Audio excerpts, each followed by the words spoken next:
الناس اللي بتشرف بيهم لما بشوفهم في الشارع، تلاقيها لابسه واسع ومنقبه وشكلها جميل كده وحاجه تفرح.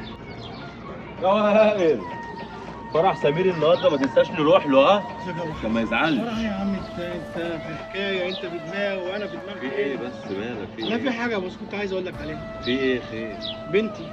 مالها؟ طبعا انت عارف بنتي عندها 14 سنه. ايوه عارفها، ربنا ماشي. يحفظها ويخليها انا لك. طبعا من بدري جبت لها التليفون عشان خاطر بقى ايه الدروس والحاجات ديت، يا عم العيال ونطمن كلها عليها وكده. العيال كلها معاها تليفونات. مسكت التليفون بتاعها امبارح يا اخويا، اه ما بيفتحش، عامله له رمز. اه فمش عارف، ده حاجه مقلقاني. عامله له رمز. اه.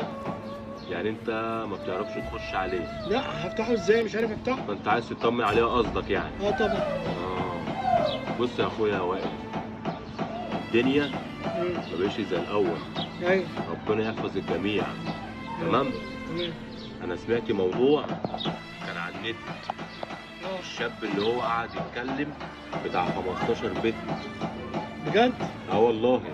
ما سمعتش على الموضوع ده ولا ايه؟ 15 بنت بيكلمهم؟ اه